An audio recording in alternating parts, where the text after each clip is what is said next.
Hello, everyone, and welcome back. Today, we are going to discuss P.B. Shelley as a critic. Shelley ഒരു romantic poet ആണെന്ന് നിങ്ങൾക്കറിയാം. അദ്ദേഹം ജനിക്കുന്നത് 1792 and he died in 1822. And some of Shelley's works have been given here, which you can check. Queen Mab, a philosophical poem, Mont Blanc, and Lon and Sinta, the Revolt of Islam, Ozymandias, Or to the West Wind, and Prometheus Unbound, and Adonais. Shelley, collaborated with his second wife, Mary Shelley, who was the daughter of the renowned couple William Godwin and Mary Wollstonecraft, in writing the famous novel Frankenstein. Frankenstein എന്ന് പറയുന്ന novel Shelly സാധാരണ നമ്മൾ Mary ഷെല്ലിയുടെ പേരിലാണ് അത് അറിയപ്പെടുന്നതെങ്കിലും Shelly poet Shelly കൂടെ അതിനകത്ത് involved ആയിട്ടുണ്ട്. And 1811 അദ്ദേഹം ദി നെസസിറ്റി ഓഫ് എത്തീസം എന്ന് പറയുന്ന ഒരു പാംഫ്ലെറ്റ്, ഒരു എസ്സേ എഴുതിയതിൻ്റെ കാരണം കൊണ്ട് ഓക്സ്ഫോർഡ് യൂണിവേഴ്സിറ്റിയിൽ നിന്ന് പുറത്താക്കപ്പെട്ടിട്ടുണ്ടായിരുന്നു. And he died in 1822. It was actually an accident. Shelley drowned in a storm off the coast of La Spezia, Italy, while sailing in his schooner, the Don Juan. Don Juan എന്ന് പറയുന്ന അദ്ദേഹത്തിൻ്റെ ഒരു കപ്പലിൽ അല്ലെങ്കിൽ ഒരു ബോട്ടിൽ സഞ്ചരിക്കുന്ന സമയത്ത് അദ്ദേഹം മുങ്ങി മരിക്കുകയായിരുന്നു. Okay, he was just 30 when he died. So here we are going to discuss his opinion, his views on poetry. Okay. So Shelley wrote a defense of poetry. This is what we are mainly discussing. Published posthumously in 1840 in Essays, Letters from Abroad, Translations and Fragments, to refute Thomas Love Peacock's arguments in his essay, The Four Ages of Poetry. അപ്പോൾ അദ്ദേഹത്തിൻ്റെ പോയട്രിയെ കുറിച്ചിട്ടുള്ള അഭിപ്രായം, ലിറ്ററേച്ചറിനെ കുറിച്ചിട്ടുള്ള അദ്ദേഹത്തിൻ്റെ opinion നമ്മൾ ഈ A defence of poetry എന്ന് പറയുന്ന വർക്കിൽ നിന്നാണ് എടുക്കുന്നത്. ഇത് അദ്ദേഹം ഒരു തോമസ് ലവ് പിക്കോക്ക് എന്ന് പറയുന്ന റൈറ്റർക്ക് ഒരു റെസ്പോൺസ് ആയിട്ട് എഴുതിയ ഒരു വർക്കാണ്. പീക്കോക്കിൻ്റെ ദ ഫോർ ഏജസ് ഓഫ് പോയട്രിക്ക് മറുപടി എന്നോണമാണ് ഡിഫെൻസ് ഓഫ് പോയട്രി ഇദ്ദേഹം എഴുതുന്നത്. പബ്ലിഷ് ചെയ്യുന്നത് 1840 ഇദ്ദേഹത്തിൻ്റെ മരണശേഷമാണ്. അത് പബ്ലിഷ് ചെയ്യുന്ന ആ ഒരു കളക്ഷൻ്റെ പേരാണ് essays, letters from abroad, translations and fragments എന്നുള്ളത്. ഈ ലവ് പിക്കോക്ക് എന്താണ് പറയുന്നത്? പിക്കോക്ക് പറയുന്നത്, in Peacock's essay he argued that poetry was in a state of decline and that the best days of poetry were behind us. So peacock പറയുന്നത് കവിതയൊക്കെ അതിൻ്റെ തകർച്ചയിലാണ്, നല്ല കവിതകളൊക്കെ ശരിക്കും ഇതിൻ്റെ മുൻപ് വന്നു പോയി, ഇനി നല്ല കവിതകളൊന്നും ഇല്ല, പണ്ടുള്ള കവിതയൊക്കെ ആയിരുന്നു നല്ലത് എന്നൊക്കെ ഒരു അഭിപ്രായമായിരുന്നു പീക്കോക്കിനുണ്ടായിരുന്നത്. Peacock believed that the rise of science and technology had made poetry irrelevant, and that the only way for poets to remain relevant was to write satirical and humorous works. So, peacock വിശ്വസിക്കുന്നത് science and technology വന്നതിന് ശേഷം കവിത എല്ലാം ഇറെലവൻ്റ് ആയി എന്നുള്ളതാണ്. Okay, ഇനി ഇതെന്തെങ്കിലും ഒരു relevance പോയട്രിക്ക് കിട്ടണമെന്നുണ്ടെങ്കിൽ they have to write satirical and humorous works. ഇതായിരുന്നു പീക്കോക്കിൻ്റെ ഒരു അഭിപ്രായം. But Shelley considered Peacock's arguments as very clever but false. This is what he said, which excited him to a sacred rage. So, ഇദ്ദേഹത്തിൻ്റെ argument false ആണെന്നുള്ളതാണ് ചുരുക്കി പറഞ്ഞാൽ Shelly പറയുന്നത്. So the essay begins with Shelley dividing mental faculty into two parts, reason and imagination. So നമ്മുടെ മൈൻഡിന് രണ്ട് part ഉണ്ടെന്ന് പറഞ്ഞിട്ട് Shelly ഈ ഒരു എസ്സേ തുടങ്ങുന്നുണ്ട്. ഇതാണ് മെൻ്റൽ ഫാക്കൽറ്റി എന്ന് പറയുന്നത്. അതിന് രണ്ട് ഭാഗമുണ്ട്. So that one is reason, the other one is imagination. Shelley റീസണെയും ഇമാജിനേഷനെയും കുറിച്ചിട്ട് പറയുന്നുണ്ട്, അതിൻ്റെ ഡിഫറൻസിനെ കുറിച്ച് പറയുന്നുണ്ട്. Reason is concern with analysing and understanding the relationship between thoughts and ideas. On the other hand, imagination is concern with creating new ideas and giving them colour and form. So രണ്ട് ഭാഗം ഉണ്ടെന്നു. Reason it's concerned with analysing and understanding the relationship between thoughts and ideas. സിമ്പിളായിട്ട് പറഞ്ഞു കഴിഞ്ഞാൽ reason എന്ന് പറയുന്നത് നമ്മുടെ ഒരു കൊഗ്നിറ്റീവ് എബിലിറ്റിയാണ്. സോ നമുക്ക് റീസൺ ഉള്ളതുകൊണ്ട് നമുക്ക് ചിന്തിക്കാൻ കഴിയുന്നത്, ഒരു കാര്യം കണ്ടു കഴിഞ്ഞാൽ അത് മനസ്സിലാക്കാൻ പറ്റുന്നത്, അല്ലെ കാര്യങ്ങളെയൊക്കെ അനലൈസ് ചെയ്യാൻ പറ്റുന്നതൊക്കെ നമ്മുടെ ഈ ഒരു എന്താ പറയുക റീസൺ ഉള്ളത് കൊണ്ടാണ്. ഓക്കെ, സോ നമ്മുടെ ആ മൈൻഡിൻ്റെ ഒരു ഭാഗം അതാണ് റീസൺ ഉള്ളത്. ഇപ്പം ബിറ്റ്വീൻ തോട്ട്സ് ആൻഡ് ഐഡിയാസ് എന്നൊക്കെ പറയുന്നതിൽ അത് it help us to understand the relationship between thoughts and thoughts എന്ന് പറയുന്നത് എന്തെങ്കിലും ഒരു കോൺസെപ്റ്റ് പറഞ്ഞു കഴിഞ്ഞാൽ ആ കോൺസെപ്റ്റിനെ കുറിച്ചിട്ട് ഒരു പിക്ചർ മനസ്സിലുണ്ടാക്കാനും ഒക്കെ നമ്മളെ സഹായിക്കുന്നത് ഈ റീസണാണ്. On the other hand, imagination is concerned with creating new ideas and giving them colour and form. So പുതിയ ഒരു ഐഡിയ, നിലവിലുള്ളൊരു സാധനത്തെ പ്രോസസ്സ് ചെയ്യാനും അത് മനസ്സിലാക്കിയെടുക്കാനൊക്കെയാണ് റീസൺ സഹായിക്കുന്നത് എങ്കിൽ ഇമാജിനേഷൻ എന്തിനാണ് ഹെൽപ്പ് ചെയ്യുന്നത്? To create something new. Okay, creating new ideas and giving them colour and form. അതിന് പ്രത്യേക ബ്യൂട്ടിയും കാര്യങ്ങളൊക്കെ നൽകാൻ വേണ്ടിയിട്ടാണ് ഇമാജിനേഷൻ നമ്മൾ സഹായിക്കുന്നതാണ്. So imagination is said to follow the synthetic principle, which means that it combines different ideas and concept to form something entirely new. So imagination ഉള്ളത് കൊണ്ടാണ് അല്ലേ പല കാര്യങ്ങളെയും വ്യത്യസ്തമായ കാര്യങ്ങളൊക്കെ കമ്പൈൻ ചെയ്യാൻ ഒക്കെ, to synthesise. It combines different ideas and concepts to form something entirely new. ഇപ്പോൾ നമ്മൾ പല ഇമാജിനേഷൻ ഉപയോഗിച്ചുകൊണ്ടാണ് നമുക്ക് when it comes to writing a poem, so we will be using different ideas, different motivations from different areas. Then we combine all these things and create a new poem. Okay, ഒരു particular poem ഇതാണെങ്കിൽ നമുക്ക് different ആയിട്ടുള്ള കാര്യങ്ങൾ അതിനുള്ള inspiration ചിലപ്പം വ്യത്യസ്തമായ തലങ്ങളിൽ നിന്ന് നമ്മൾ എടുത്തേക്കാം. And we will be using different ideas, different concepts in our poetry. then we create something new. Not only in poetry, ഏതൊരു ആർട്ടിൻ്റെ കാര്യം എടുത്തു കഴിഞ്ഞാലും ഇങ്ങനെയാണ്. Okay, so they are creating something new. The forms created by imagination are said to be universal in nature. In contrast, reason is based on analytical principles and is concerned with breaking down complex ideas into smaller parts to understand them better. So നമ്മൾ കവിതയിൽ കവിതയിലൂടെയും അല്ലെങ്കിൽ ആർട്ടിലൂടെയൊക്കെ ഇമാജിനേഷനിലൂടെയൊക്കെ create ചെയ്യുന്ന സാധനങ്ങൾ it is universal in nature എന്ന് Shelly പറയുന്നുണ്ട്. That means that അപ്പോൾ നമ്മളൊരു കവിതകൾ ശരിക്കും യഥാർത്ഥത്തിൽ poetry actually stands for truth. ഇത് എല്ലാ കാലത്തും അതിന് പ്രാധാന്യം ഉണ്ടാവും എന്നുള്ളതാണ്. അതൊരു പ്രത്യേക സ്ഥലത്തോ അല്ലെങ്കിൽ പ്രത്യേക ഒരു കാലഘട്ടത്തിലോ മാത്രം പ്രാധാന്യമുള്ള ഒരു സംഗതി ആവില്ല ആർട്ട് ആൻഡ് പോയട്രി. അതുകൊണ്ടാണ് ഈ ഇമാജിനേഷൻ്റെ ഈ ഒരു product always it will B universal എന്ന് പറയുന്നത്. ഇങ്ങനെ ഒരു യൂണിവേഴ്സൽ ആണെങ്കിൽ മാത്രം നമുക്കതിനെ എ പ്രോഡക്റ്റ് ഓഫ് ഇമാജിനേഷൻ എന്ന് പറയാൻ സാധിക്കുള്ളൂ. അതും അങ്ങനെ ഒരു മീനിങ്ങും ഇതിനുണ്ട്. ഓക്കെ, എന്നാൽ റീസൺ എന്ന് പറയുന്നത് എന്താ? In contrast, reason is based on analytical principles and is concerned with breaking down complex ideas into smaller parts to understand them better. അപ്പം വളരെ കോംപ്ലിക്കേറ്റഡ് ആയിട്ടുള്ള പല കാര്യങ്ങളും നമ്മൾ അതിനെയൊക്കെ ചെറിയ പാർട്ടുകളാക്കി വേർതിരിച്ച് ഈസി ആയിട്ട് നമ്മൾ മനസ്സിലാക്കാൻ സാധിക്കുന്ന ഒരു ഭാഗമാണ് റീസൺ എന്ന് പറയുന്നത്.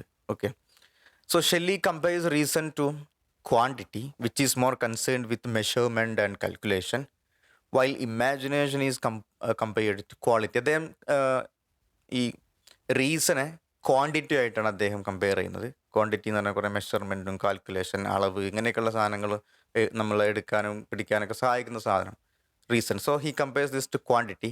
ഇമാജിനേഷൻ അദ്ദേഹം കമ്പയർ ചെയ്യുന്നത് ക്വാളിറ്റി ആയിട്ടാണ്. So reason is quantity, imagination is quality. You should remember that. So quality is more concerned with aesthetics and subjective experiences. So this quality is needed if you want to get some aesthetic experience. If you want to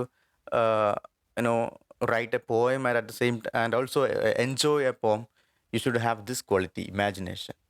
Okay. And reason cannot create, but can only operate on what is created by imagination. So reason പ്രത്യേകിച്ചൊന്നും പുതിയതായിട്ടൊരു സാധനം create ചെയ്യാൻ പറ്റില്ല. Okay. Imagination കൊണ്ട് create ചെയ്ത സംഗതികൾ മനസ്സിലാക്കിയെടുക്കാനൊക്കെ നമ്മളെ എന്ത് സഹായിക്കും? റീസൺ സാധിക്കും. പുതിയതായിട്ട് ഉണ്ടാക്കുന്നത് എപ്പോഴും ഇമാജിനേഷനാണ്. ദെൻ പോയട്രി ഷെല്ലി ഡിഫൈൻ ചെയ്ത് നോക്കൂ. Poetry can be defined as the expression of the imagination. It's very simple. Okay, all creators, not only artistic creator, are poets according to Shelley. പുതിയതായിട്ട് എന്ത് ക്രിയേറ്റ് ചെയ്യുന്ന ആളാവട്ടെ, അയാളെ നമുക്ക് എന്ത് വിളിക്കാം? According to Shelley, can call them poets. Poetry is innate to human beings from their origin and is produced by our internal and external expressions like wind producing music on a layer. So what is meant by that? The next point you can read. Just as the wind blowing across the strings of a lyre produces music, the impressions we receive from the world around us and within us produce poetry within us. Okay, ഇപ്പോൾ ഒരു musical instrument, layer എന്ന് പറയുന്ന ഒരു musical instrument, അതിലൂടെ ഒരു wind കടന്നു പോകുമ്പോൾ, wind blows across the as the wind blowing across the strings of a lyre, it produces music.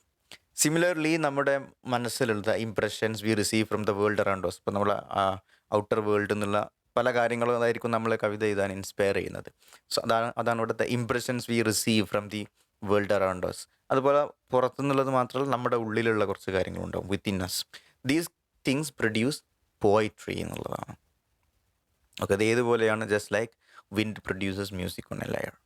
Okay, ഇത് നമ്മുടെ ഉള്ളിലുള്ള ഒരു കാര്യമാണെന്നുള്ളതാണ്. അതൊരു ക്രിയേറ്റ് ചെയ്യുന്നൊരു സാധനം, അതൊരു ഇൻബോൺ ആയിട്ടുള്ളൊരു സാധനമാണെന്നുള്ളതാണ് ഷെല്ലി പറയുന്നത്. ഈ ഇത്തരം പോയട്രി അല്ലെങ്കിൽ ആർട്ട് പ്രൊഡ്യൂസ് ചെയ്യാനുള്ള ആ ഒരു ability.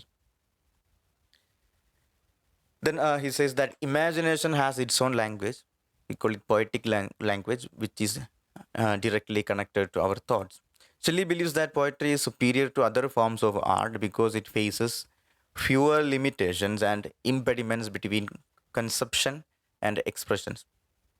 Poetry superior, he says, poetry is superior to any other forms of art.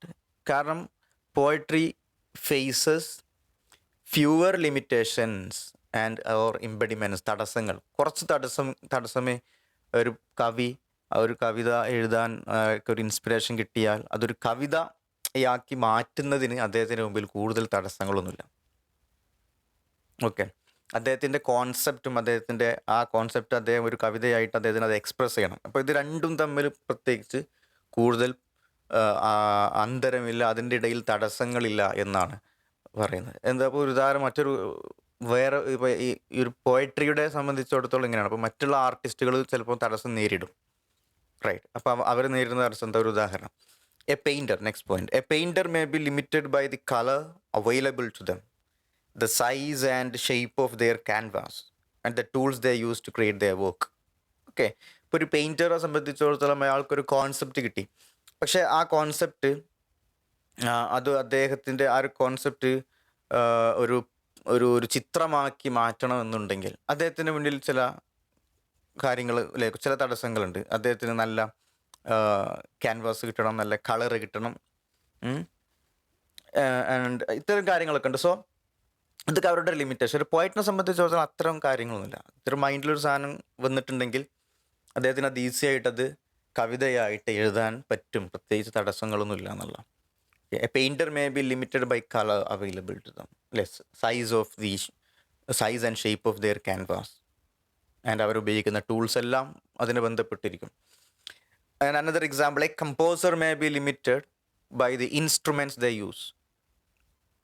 ഒരു കമ്പോസറെ സംബന്ധിച്ചിടത്തോളം, മ്യൂസിക് കമ്പോസറെ സംബന്ധിച്ചിടത്തോളം ഇതുപോലെ തന്നെയാണ്. എല്ലാ ഇൻസ്ട്രുമെൻറ്റ്സും ഒരു പക്ഷേ അവൈലബിൾ ആയിക്കൊള്ളണമെന്നില്ല. This is an impediment or a limitation faced by other artists. Okay, in contrast, here the last point, a poet can express their ideas and emotions directly through language, which is highly flexible and adaptable medium that can convey a wide range of meaning and emotions. So through poetry you can express wide range of meanings and emotions. There is no challenge, there is no impediment, there is no limitation as far as poet is concerned.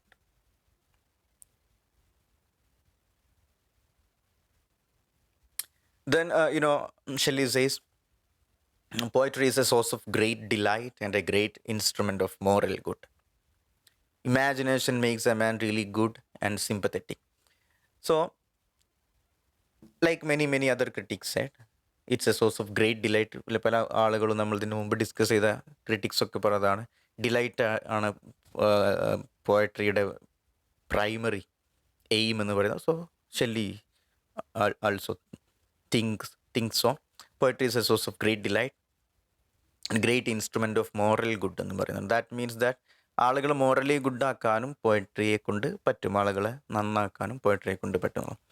Then imagination makes a man really good and sympathetic. So imagination, poetry എഴുതാൻ വേണ്ട പ്രധാന ഒരു കാര്യമാണ്. So it makes man really good and sympathetic. Poets കുറച്ചും കൂടി കാര്യങ്ങളെയൊക്കെ കൂടുതൽ നന്നായി മനസ്സിലാക്കാൻ പറ്റുന്നവരും എല്ലാറ്റിനെയും ഒരു സിമ്പത്തറ്റിക് മെൻറ്റാലിറ്റിയോട് കൂടി നോക്കി കാണാൻ പറ്റുന്നവരൊക്കെ ആയിരിക്കും. Poetry enlarges our imagination with ever new delightful thoughts.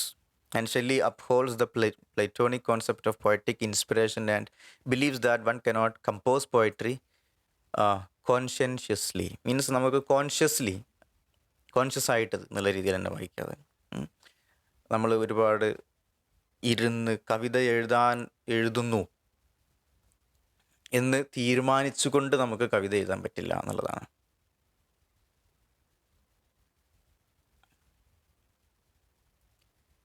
And the next point is that the source of poetic creation is innate and the moment of inspiration will be sudden and transitory. So, like the source of poetic inspiration, poetic creation is innate, meaning which means that it is within us. Okay, അത് നമുക്ക് പുറത്തുനിന്ന് create ചെയ്യാനൊന്നും പറ്റുന്നതല്ല, അതാണ് that is innate. And the moment of inspiration will be sudden. ഒരു കവിത എഴുതാനുള്ള ഒരു inspiration എന്ന് പറയുന്നത് ലൈക്ക് വേർഡ്സ് ഓർത്തൊക്കെ പറഞ്ഞ പോലെ തന്നെ സ്പോണ്ടേനിയസ് ആയിരിക്കും, അതാണ് സഡൻ ആൻഡ് ട്രാൻസിറ്ററി, കുറച്ച് സമയം മാത്രം നിലനിൽക്കുന്ന. ഇപ്പോൾ ഒരു കവിത എഴുതാമെന്നൊക്കെ ഇന്ന് എഴുതാമെന്ന് വിചാരിച്ച് നാളെ എഴുതാൻ നമ്മൾ തീരുമാനിച്ചു കഴിഞ്ഞാൽ അത് നടക്കില്ല. ഇന്ന് എഴുതാൻ തീരുമാനിച്ചാൽ ഇന്ന് തന്നെ എഴുതണം എന്നുള്ളത്. എപ്പോഴാണ് നമുക്ക് ആ ഇൻസ്പിറേഷൻ വരുന്ന ആ സമയത്തിന് അത് എഴുതേണ്ടതുണ്ട്. അതാണ് ട്രാൻസിറ്ററി എന്നാണ്, കുറച്ച് സമയം മാത്രം നിലനിൽക്കുന്നൊരു സാധനമാണ്. Like all romantics, he also believed that the source of creation is internal to the poet. Okay, ഉള്ളിൽ നിന്ന് വരുന്നൊരു സാധനമാണെന്നുള്ളത്. And Shelley's concept of poetry is similar to Keats idea of the permanence of art. Like Keats പല സ്ഥലത്തും പറഞ്ഞിട്ടുണ്ട് art is permanence and all. So ഇത് ഷെല്ലിയുടെ കോൺസെപ്റ്റും ഒരേപോലെ തന്നെയാണ്. According to Shelley, poetry immortalises the best and most beautiful things in the world. ഇപ്പം നമ്മളിവിടെ കാണുന്ന പല മനോഹരമായിട്ടുള്ള കാര്യങ്ങളും മനോഹരമാക്കിക്കൊണ്ട് തന്നെ നിലനിർത്തുന്നത്, അതിനെ ഇമ്മോർട്ടലൈസ് ചെയ്യുന്നത്, അവസാന കാലം വരെ അതിനെ ബ്യൂട്ടിഫുൾ ആക്കി മാറ്റുന്നത് ആർട്ടാണെന്നുള്ളതാണ്. ആർട്ടിലൂടെ നിങ്ങളൊരു കാര്യം പ്രൊഡ്യൂസ് ചെയ്ത് കഴിഞ്ഞാൽ it will be there for ever. എല്ലാ കാലത്തും അത് അതുപോലെ തന്നെ നിലനിൽക്കും. Understand? So poetry immortalises the best and most beautiful things in the world. Poetry captures fleeting thoughts and emotions which are then expressed in language or form and shared with humanity. അപ്പോൾ ഇവിടെയുള്ള പെട്ടെന്ന് നൈമിഷികമായിട്ട് കടന്നു പോകുന്ന fleeting ആയിട്ടുള്ളത് പെട്ടെന്ന് തന്നെ തീർന്നു പോകുന്നുള്ള ഇത്തരം കാര്യങ്ങളെയും ഇമോഷൻ, ഇപ്പോൾ നമ്മുടെ മനുഷ്യൻ്റെ ലൈഫ് തന്നെ ഫ്ലീറ്റിംഗ് ആണ്. ഇപ്പം നമ്മൾ ഇവിടെ എക്സ്പീരിയൻസ് ചെയ്യുന്ന കാര്യങ്ങളൊക്കെ വളരെ കുറച്ച് മാത്രം കാര്യങ്ങളുള്ളൂ.